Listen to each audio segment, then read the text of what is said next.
What is going on, y'all? It's your boy Skip, aka Curt, and we are back with another Krakoacast 2, sponsored by Oblivion Comics and Coffee. Make sure you stop by Oblivion Comics and Coffee, drop the name Video Game Bang, get 10% off of your comic purchase, your food purchase, not alcohol. Also, make sure that you check us out when we do our events. We do events once a month there. LB is there, Jason's there, we got Neil there, Ryan, the whole crew will take care of you. Just come hang out with us and talk about comics or whatever the topic of the trivia night is that night. But as y'all all know, we are here to talk about that sweet Powers of X, numero uno. Now, of course, we're coming off of episode number 1, where we are going through House of X number 1.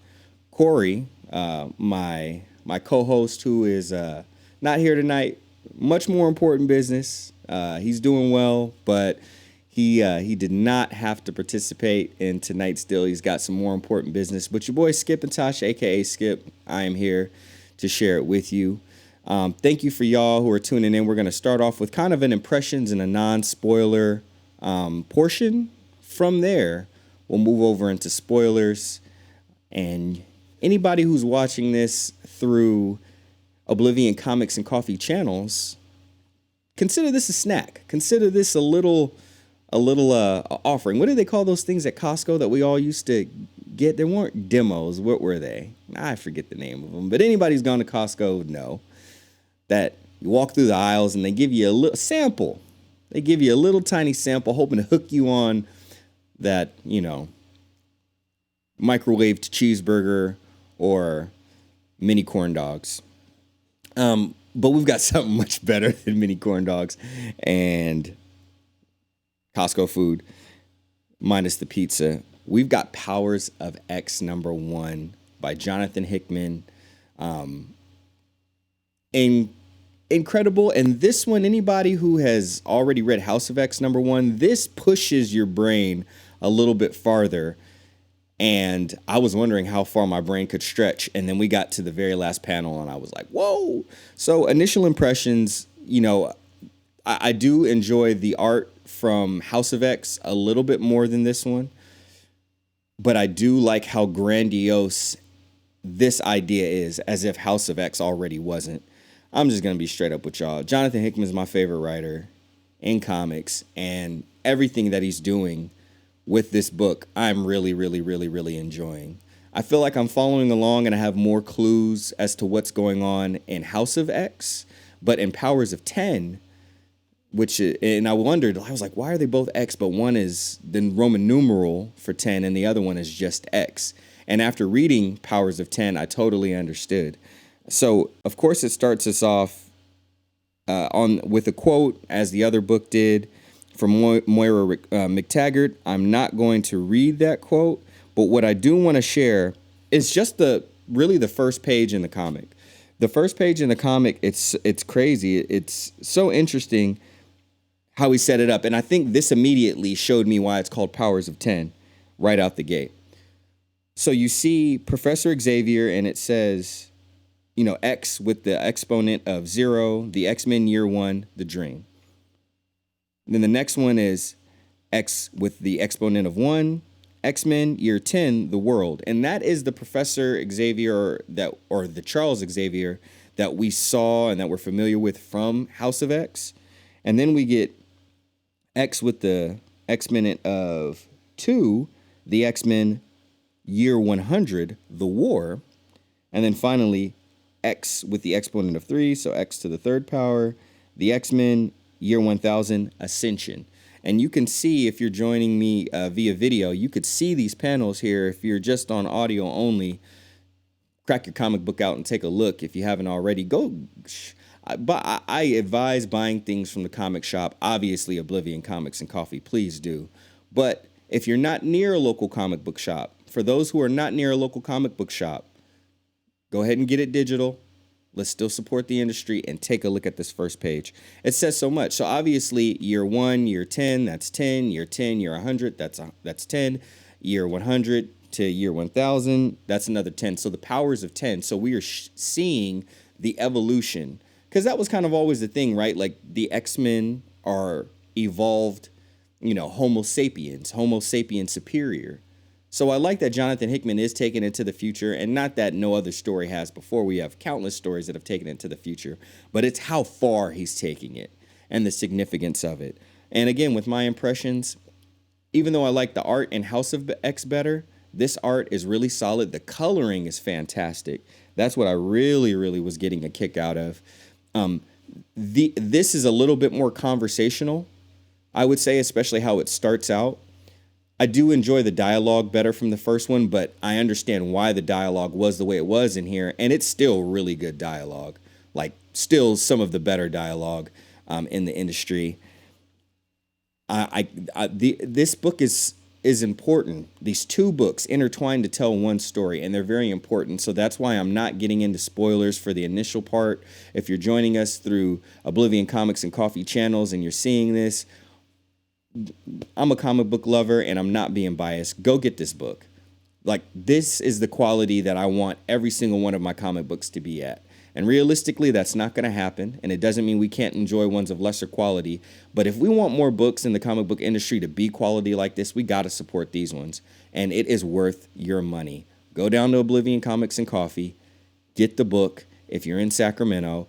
If you're not, go to your local comic book shop if you got one reasonably close. If you don't, get it digital through Comixology or the Marvel app, either one, and read this book. It's incredible.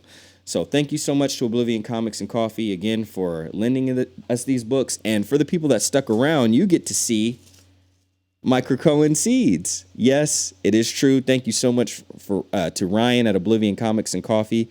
He got me some Krakoa seeds. So yeah, I'm about to plant myself a biome, go through the gateway, and then end up in where I want to be, Sweden. I'm going to end up in Sweden. So if you're copping number ones, I did not get the Krakoan seeds for House of X, but if you're joining us via audio, you hear him right here, and Corey's got his too. Corey claims that our seeds are twins, so he's going to plant his in front of his house, and I guess he thinks he's just going to walk straight into my bathroom when he doesn't have any available to him. Tell Corey he's got another thing coming.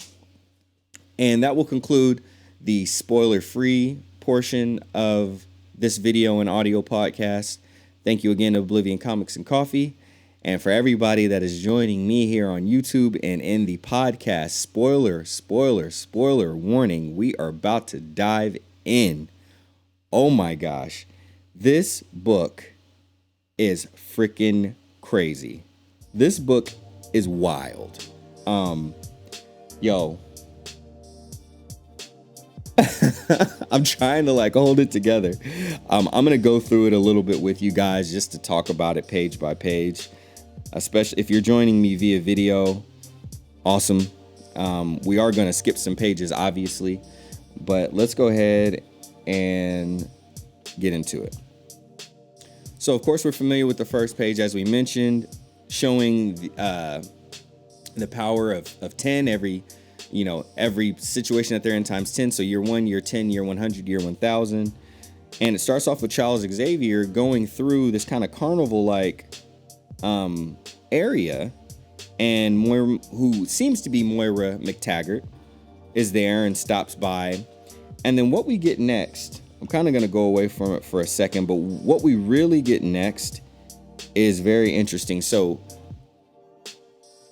Charles and Moira are talking, and the conversation seems to be kind of flowing in a natural way, but Moira kind of lets on that she knows some things that Charles may not, and that Charles may want to know.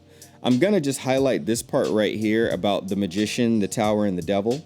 See the magician, the great metal metamorph, the great sword, and the girl with 1 foot in 2 worlds. I just like how that sounds, and that obviously is going to lead to more. See the tower, the axis, the pillar of collapse and rebirth, the monolith of ascension. And we already saw that, year 1000 was ascension. See the devil, the red god, and the lost cardinal of the last religion. Now, naturally, I see some blue, I see a tail, and I was getting Nightcrawler vibes because we all love Nightcrawler here, right? At least I hope we all do. So that is something that I want to point out because, like, I love Jonathan Hickman when he does the seeding and he pays it off later, and he does pay it off. So that's the fantastic thing. They continue to have a conversation. Now, this was the promotional art that we saw without speech bubbles here.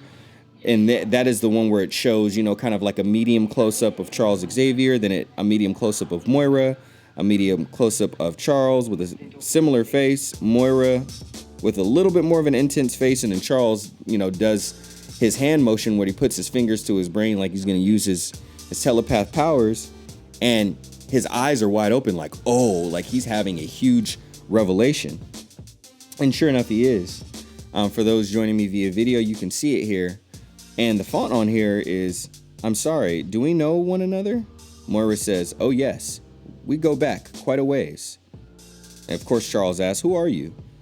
And Moira says, why don't you read my mind, Charles? Read my mind and see. And then he just has that astonished look on his face, and then there we are. Now, the thing is, we still don't fully know why exactly he's doing that. Like, why he has that look on his face. We don't know what he read, and I will tell you, especially if you've read it, which hopefully you have, because we're into spoilers now. They don't fully tell us in the book. My initial thoughts was that this Moira McTaggart maybe has been jumping across times, or maybe Moira has been a mutant that maybe has the power to go back and forth. Maybe she's got the 10 gene, the X gene. I don't know. That's the best I can gather, because, that type of revelation on Charles's face, I would assume, would be more about what she's seen in the future versus what she's seen in the past. We'll see. We'll find out. As we continue through, of course, we do get a little bit of some catch up with Mystique, who had stolen some tech with Toad and Sabretooth from House of X. Sabretooth, of course, got caught, so he's currently in the custody of the Fantastic Four. She takes the USB drive to Magneto and has a conversation, which was a little interesting because they don't seem as unified as before, although they do, speak very familiar with each other. There is an obvious bond there. But it's interesting, Mystique kind of indicates that, hey, I need a little bit more for what I'm doing. And Charles kind of puts it on her like, you're doing this for the good of mutant kind. Is that not payment enough? And no, she frankly says, no, she needs more. And it's interesting that Charles Xavier character gets the thumb drive that she gives him, sticks it into some organic technological mechanism that reaches for it, and also says that he needs more as well from her. And also mentions how everyone who lives in the Krakoa environment that they are nurturing and fostering, all of them owe something, apparently, to the struggle. Now, the interesting thing is, and this is one of the biggest things I'm highlighting, is that once we get past that scene and we get to the point where we're in X to the second power, year 100, there's a gentleman who has hair. Obviously, we're in the future, and he quotes Charles Xavier from House of X #1 with the quote that, while you slept, the world changed. But except there's a little bit in the beginning. There was a dream. Our dreams are the same. While you slept, the world changed. And apparently this person is expiring because there's some sort of creature over top of him, reaching for him. There are some other what look to be advanced Sentinels. They definitely have the same color scheme as Sentinels, but obviously we're farther in the future. They're looking around for others, and ultimately they run into Cardinal and Rasputin, and Priest is... Oh, wait, no, Priest is Cardinal, excuse me. The other person, oh, that's who it was. It was Silo Bell. So Silo Bell is there. And this kind of goes into some of the X-Men stuff that I'm not as familiar with, as far as the wolves, the hounds, and them having black brains, which I guess cannot be read by telepaths, which was pretty interesting. But anyway, Sentinels are surrounding her. Obviously, Cardinal and Rasputin are there to try to rescue. Rasputin goes out, does some damage to some Sentinels. And while doing so, Cardinal is there and trying to grow a black Krakoan plant, which I thought that was interesting. And immediately what came to my mind is the tumor that was talked about inside of House of X #1, because that was the big deal. Everything else was red in that graphic, kind of breaking down what the effects of the synthesized pills are and what the effects of some of those flowers can do. And the black was that it was basically a Krakoan tumor, unbeknownst to Krakoa itself, and it is also a sort of shelter, or at least a sort of structure that someone could be within. So I thought that was very interesting that Cardinal was planting a black Krakoan flower, and it did start to root and sprout immediately. Of course, Rasputin does more damage to the Sentinels around, but ultimately Silobel is taken. And when Silobel goes off, we'll find out where ultimately Silobel goes. And then, of course, we have another graphic kind of filling us in on the backstory of the Sinister line and how Mr. Sinister, was with the mutants, but also experimenting on them, trying to bioengineer soldiers that could defend Krakoa. Of course, Mr. Sinister, not being able to leave well enough alone, goes and starts doing off-kilter experiments and basically trying to push experiments way farther than they needed to go, like Mr. Sinister does. And we know ultimately where it leads to destruction. Ultimately, his creations, which were one form of them were the Hounds, mutants designed to hunt other mutants. They became overpowered, and a little bit over half the batch ended up bucking the programming and ultimately destroying Krakoa, and ended up being a bigger threat to Krakoa than any outside forces could have been.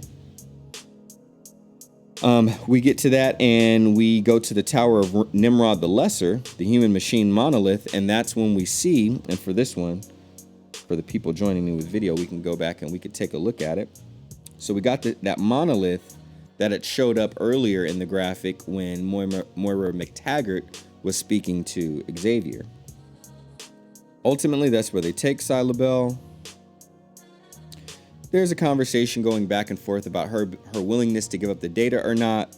There is a very nice dialogue of Nimrod speaking to Silobel and saying, "I understand your type. I think it's terrible what was done to you. Let the record show I do not condone that." And is being very apologetic, very sympathetic, really.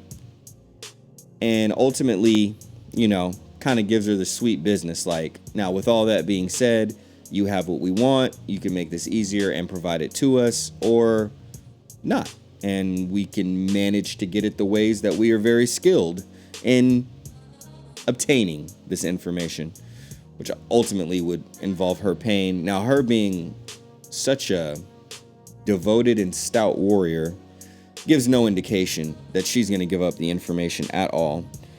And you see the two, I won't call them people, but the two beings that captured her, they're kneeling in front of Nimrod saying, "Why don't we give her a bath? Everything comes out in the wash."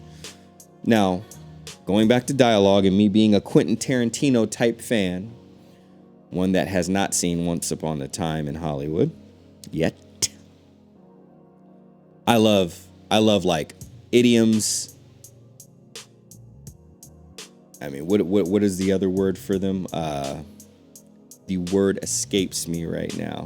Idioms is probably the biggest thing, but those common phrases, I'm a big fan of those. So everything comes out in the wash is one of the ones that's my favorite. And majority of the time, if there's a dip, like in Who Framed Roger Rabbit, or a bath, like in many other movies, I don't know what it is about those things. I think it's the fact that it's supposed to be something so innocent, and it's probably the most terrible thing that could happen to you in the world of that story.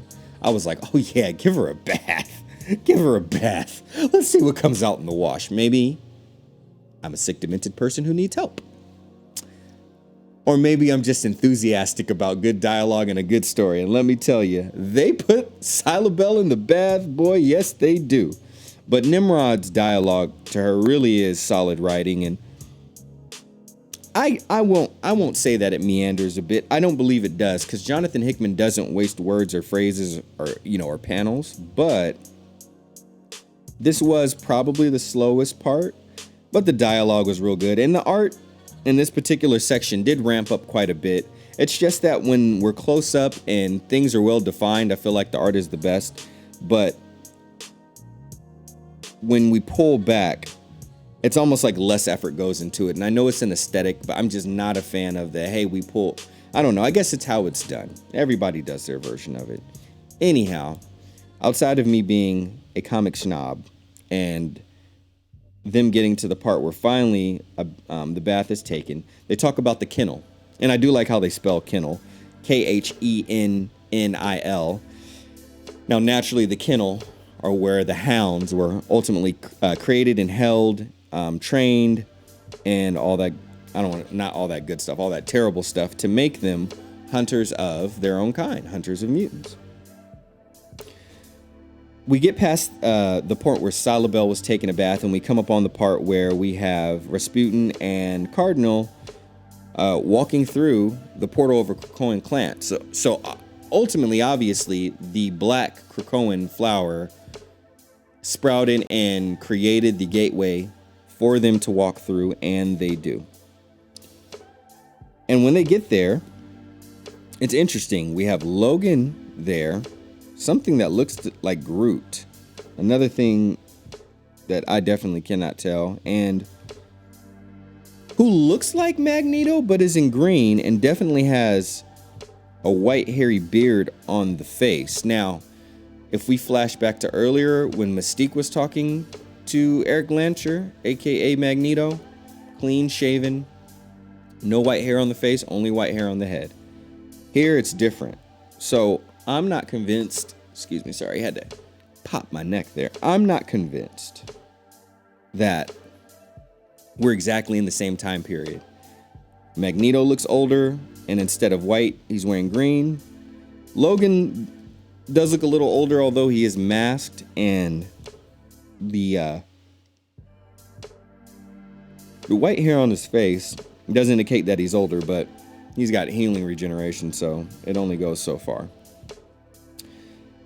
Of course, we have another graphic catching us up on some of the backstory. The current estimated number of surviving Homo sapiens superior is currently believed to be less than 10,000. The vast majority of these numbers are transplants, refugees no longer living on Earth or in the native solar system.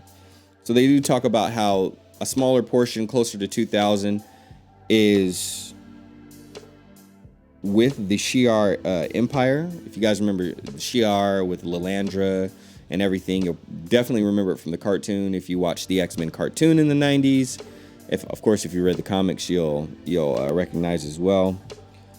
So, actually, excuse me, let's flip the numbers. So 8,000 is the current number living in the around the transit station in the Empire of the Shi'ar. But there are 2,000 in a smaller mutant colony located around the Shi'ar throne world of Chandalar. And those 2,000 that were selected, 6 mutants serve as super guardians, and 57 are of sub-guardian classification.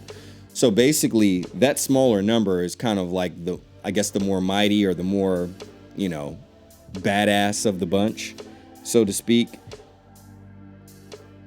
Them mentioning the Shi'ar is just, and especially a smaller number of mutants that are really killer, makes me think we're going to get a big space clash and the Shi'ar are going to be involved. I got a feeling the Shi'ar are going to come to the aid of the true X-Men, wherever they are, whenever we see them, because I'm not fully convinced that the Charles Xavier and the Marvel Girl, aka Jean Grey, and the Cyclops that we've seen are the real ones. Although I am convinced that we have seen the true Magneto. I am convinced of that. We'll share more later as to why that is. Ultimately, they're showing more of the breakdown. And then we get to the future. Finally, we get to X to the third power. Again, this one I'm going to share for my people joining me via video on YouTube, so make sure you catch us there. We see a person who seems to be in a kind of decaying, fragmented state. It does let us know, again, that this is year 1000, and this is the archive of Nimrod the Greater, and they are in the Mutant Library. Now, at this point in time, it seems that Nimrod has evolved into this kind of floaty flying thing that reminds me of, is it Skeets from Booster Gold? I believe it's Skeets. His little robot mechanism that kind of gives him information and floats around and kind of gives him a bit of assistance as well. Now, this creature, I have no idea who this creature is. It is the blue-faced creature that was in the very first page at the very bottom, of course. Not sure if this is an evolved Magneto or an evolved Charles Xavier, or someone in Charles Xavier's bloodline that carries the X gene that continues. I mean, I would assume, I'm pretty sure this is hardcore evidence, and correct me if I'm wrong, and feel free to fact check. But once the X gene is introduced to you, it is now part of your DNA strain. So whatever progeny you have, whatever children, whatever offspring, they are going to have the mutant X gene too. So naturally, to me, it would continue to evolve as humans have evolved into, really just having superpowers. I know we call them mutants, but they still come from human bloodline. So I'm just thinking of them as advanced humans. Obviously, Magneto believes they are the new gods, which was also I don't want to say an underhanded reference, but a nice reference to good old Jack King Kirby and the work that he did when he left Marvel, and he left the the Eternals weren't created yet. He left Marvel, went over to DC, created the New Gods, and then ultimately ended up leaving DC and coming back to Marvel. So this being continues to talk to Nimrod, and ultimately they walk outside on a balcony and they're talking about how, the past is the past, and even though there's a much smaller number of humans now because advanced humans, Homo sapiens superior, has surpassed the number of humans, and humans are, without the X gene, are in the minority. They are referencing, how we still want to remember the past. We still keep dinosaur bones around because we want to remember where we've come from. And the very last page and panel right here, and I'm just going to read it. As a reminder of what this world used to be like and to remember what we overcame, it's important to keep a record of the great sins of history. Even better, to preserve a remnant and something to point at, and hope to God they never have dominion again. And as someone who is very familiar with the Bible and looking at the scene, it immediately reminded me of the Garden of Eden, the Garden of Eden, and there's one male and there's one female, and they do not have clothing and they are covered by the bushes. Reminds me of Adam and Eve. And it's almost as if the human converting into Homo sapiens superior, aka mutants, have evolved into this 1000th year from when Charles had the dream of a better world and a more advanced world where everybody joined together and worked together. And ultimately what it evolved into is, let's just call them mutants, the mutant race overpopulating the human race and keeping a remnant of them. And because they are superior, the humans that they do preserve and are being born later really do look at them as gods or as their god.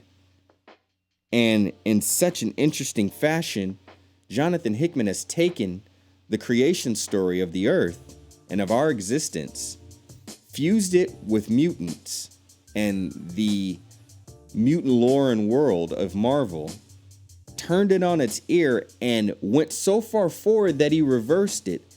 And we advanced so much that the remnant that is left that has not evolved yet look to the ones that have as God, as their gods. Serve them as such and know none the wiser. Incredible writing. Incredible writing. And then, of course, we end the book, and then a quote from Rasputin. You've forgotten that machines have no soul, and that the humans lost theirs a long time ago. Rasputin.